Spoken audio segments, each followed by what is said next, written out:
കഴിഞ്ഞ ദിവസം എൻ്റെ ഒരു സുഹൃത്ത് എന്നോട് എന്നെ ഇൻസ്പയർ ചെയ്ത ഒരാളുടെ പേര് ചോദിച്ചിരുന്നു. അയാളെ ഇൻസ്പയർ ചെയ്തത് ശ്രീബുദ്ധനാണെന്നും പറഞ്ഞിരുന്നു.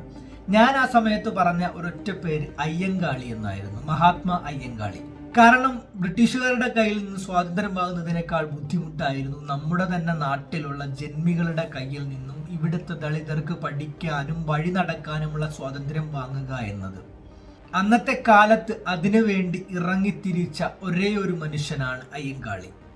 ഞങ്ങളുടെ കുഞ്ഞുങ്ങൾക്ക് പഠനമില്ലെങ്കിൽ ഞങ്ങൾ പാടത്ത് പണിക്കിറങ്ങില്ല എന്ന നിലപാട് അന്ന് എടുക്കണമെങ്കിൽ ശക്തമായൊരു നിലപാടായിരുന്നു അത്. വഴി നടക്കാനുള്ള സ്വാതന്ത്ര്യത്തിന് വേണ്ടി അയ്യങ്കാളി വില്ലുവണ്ടിയിൽ തലപ്പാവ് വെച്ച് വന്നതിനേക്കാൾ വലിയ ഒരു ചരിത്ര സംഭവം അതിനുശേഷം ഒന്നും ഉണ്ടായിട്ടില്ല എന്ന് തന്നെയാണ് ഞാൻ വിശ്വസിക്കുന്നത്.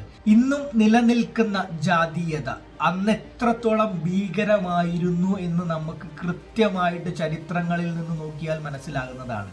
അതുകൊണ്ട് തന്നെ അത്രയും വലിയ ജാതി കോമരങ്ങൾക്കെതിരെയാണ് അയ്യങ്കാളി ഒറ്റയാൾ പോരാട്ടം നടത്തിയിരുന്നത് എന്നത് നമ്മൾ ഇന്നും ഓർക്കേണ്ടതുണ്ട്. തിരുവിതാംകൂറുള്ള ഇന്നത്തെ ജാതി മേൽക്കോയ്മ അനുഭവിക്കുന്ന മനുഷ്യർക്കെല്ലാം അയ്യങ്കാളിയെ മഹാത്മാ അയ്യങ്കാളി എന്ന് വിശേഷിപ്പിക്കാൻ ചിലപ്പോൾ മടിയായിരിക്കാം. പക്ഷേ ചരിത്രത്തിൽ അയ്യങ്കാളി എന്നും മഹാത്മാ അയ്യങ്കാളി തന്നെയാണ്. അല്ലെങ്കിൽ തന്നെ അന്നത്തെ ആ കുത്തകയായ ജാതീയതയ്ക്കെതിരെ പോരാടണമെങ്കിൽ ചില്ലറ ഗഡ്സ് ഒന്നും പോരാ. ഇന്ന് നമ്മൾ സ്വതന്ത്രരാണ്. നമുക്ക് എവിടെ വേണമെങ്കിലും സമരം ചെയ്യാം, എവിടെ വേണമെങ്കിലും പോകാം, എങ്ങോട്ട് വേണമെങ്കിലും സഞ്ചരിക്കാം, എന്ത് വേണമെങ്കിലും മറ്റൊരാളുടെ സ്വാതന്ത്ര്യം ഹനിക്കാതെ ചെയ്യാം. പക്ഷേ അന്നത്തെ അവസ്ഥ എങ്ങനെയല്ലായിരുന്നു.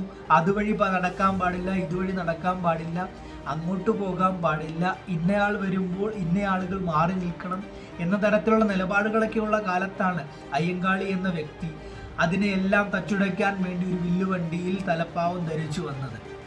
അതുകൊണ്ട് തന്നെ അയ്യങ്കാളിയാണ് എന്നെ ഇൻസ്പയർ ചെയ്ത. ഇന്നും എവിടെയെങ്കിലും ഒരു സ്ഥലത്ത് ജോലി ചെയ്യുമ്പോൾ ആരെങ്കിലും നമ്മളെ അടിമകളായി കാണുകയോ നമ്മളെ വെറും ജോലിക്കാരായി കൺസിഡർ ചെയ്യുകയോ ചെയ്യുമ്പോൾ അവർക്കെതിരെ ശബ്ദിക്കാൻ, അവിടെ എന്തെങ്കിലും അനീതി നടക്കുമ്പോൾ അതിനെതിരെ നമുക്ക് ഒരു ചെറിയ വാക്കെങ്കിലും പറയാനുള്ള ആർജവം ഉണ്ടാവുന്നത് അയ്യങ്കാളിയെ പോലെയുള്ള മനുഷ്യരുടെ ആ കാലത്തെ ഇടപെടലുകൾ പഠിച്ചറിഞ്ഞ് വളർന്നത് കൊണ്ട് തന്നെയാണ്.